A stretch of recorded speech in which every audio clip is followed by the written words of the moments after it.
Have you ever heard a song where the rhythm feels like it's gently guiding your steps, almost like a quiet conversation instead of a loud performance?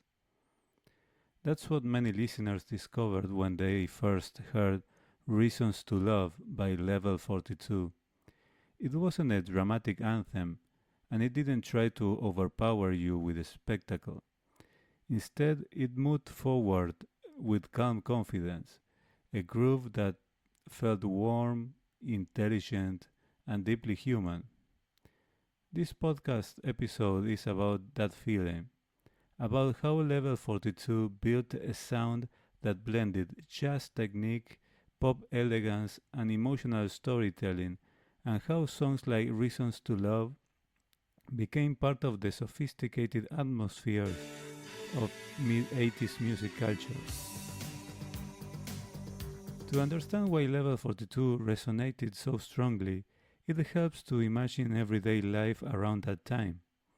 Across the UK and Europe, people were experiencing rapid changes in technology and lifestyle. Home stereos were becoming more powerful, cassette decks allowed listeners to create personal compilations, and late night radio shows introduced audiences to smoother, more polished sounds. Fashion leaned toward sharp silhouettes and refined aesthetics. In cities like London, Paris, and Milan, music with a sense of style, sometimes called sophisti-pop, matched that atmosphere of modern nightlife and cafe culture. Television shows like Top of the Pops or European music programs gave artists visual identity, while record shops became gathering points where fans exchanged recommendations. Music wasn't only background noise, it was a shared language that reflected changing urban life. What made Level 42 different from many chart acts was their origin. They weren't formed by producers searching for a hit formula. They were musicians who loved groove and precision. Mark King's bass playing defined their identity. Instead of hiding behind the rhythm section, the bass line became a melodic voice, energetic but controlled.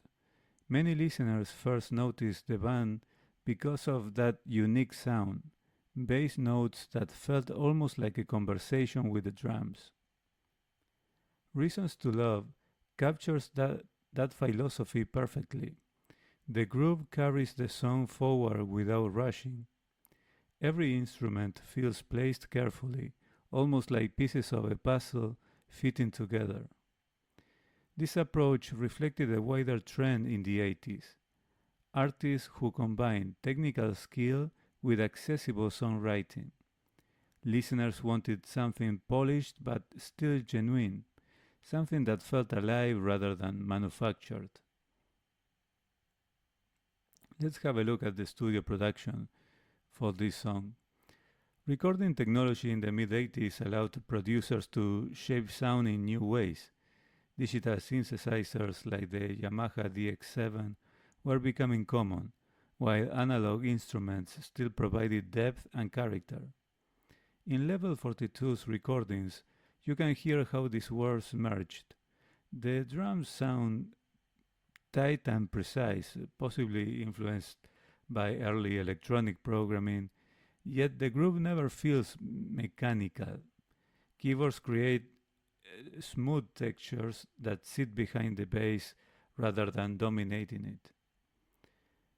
On Reasons to Love, the guitar lines act like gentle highlights, appearing briefly and then stepping back. This restraint gives the song an elegant balance.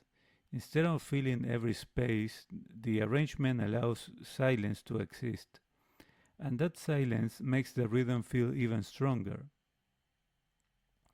Lyrically, Reasons to Love speaks about searching for connection and stability. The message is not loud or dramatic. It feels thoughtful, almost reflective. That tone matched the maturity many listeners were beginning to seek in pop music during the mid 80s. The band avoided exaggerated emotional gestures.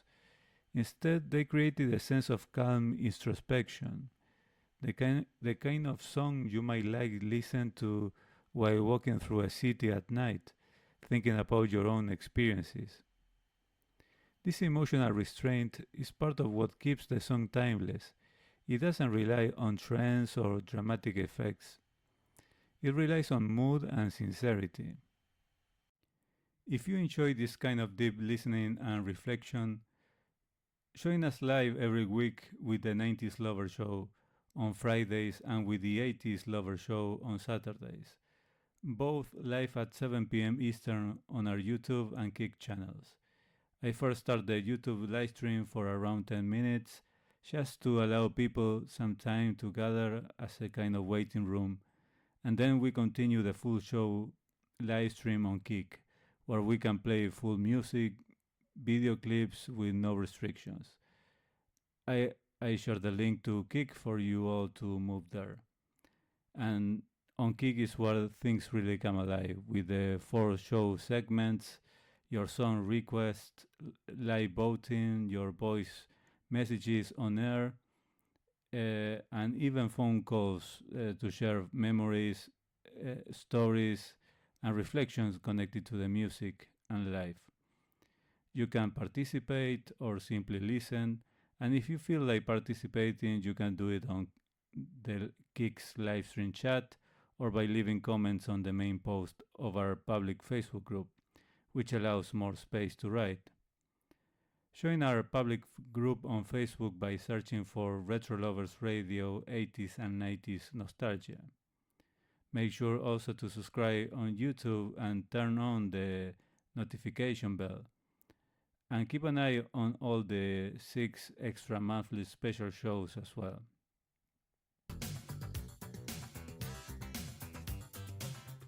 What about the cultural atmosphere by that time? Well, although Level 42 were a British band, their sound traveled easily across borders.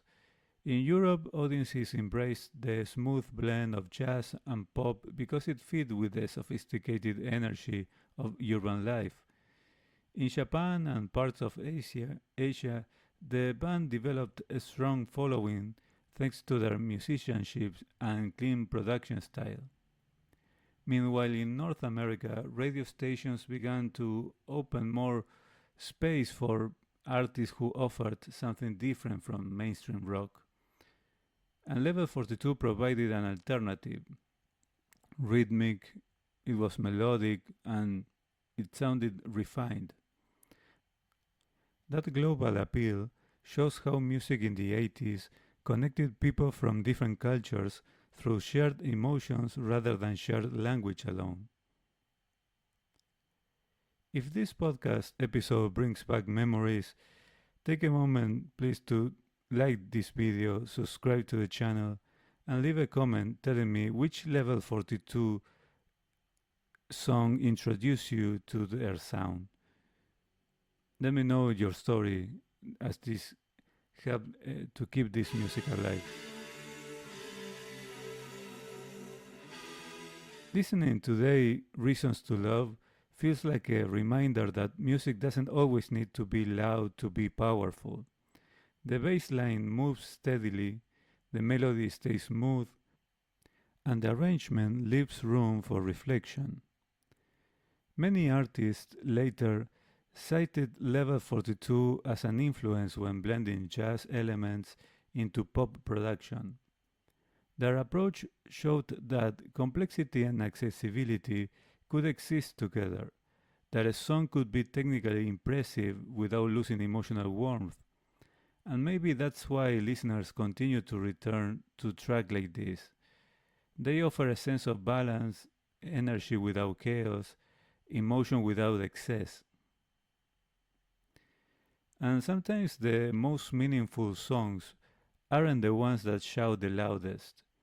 They are the ones that stay with you quietly, becoming part of your daily routine. A track like Reasons to Love doesn't demand attention, it invites you to listen closely. Think about how many evenings in the 80s were shaped by music like this. People driving through city lights, sharing conversations in small apartments, or simply sitting alone with headphones, letting the rhythm carry their thoughts. That atmosphere is still there when you press play today. So before we close, I want to hear your perspective on this song. What do you notice first when you listen to Reasons to Love by Level 42?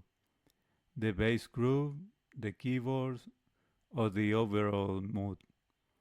Do you think sophisti-pop deserves more recognition today compared to other 80s genders? And if you could introduce a new listener to Level 42, which track would you choose next? Please share your memories and opinions in the comment section, as this allows the community to grow and exchange perspectives on these songs that we love. So, do you remember now? This music gave you joy. Now allow this moment to receive that feeling. Alright, everyone, thank you so much for being here. See you all in the next one. I'm Mick, and this is Retro Lovers Radio.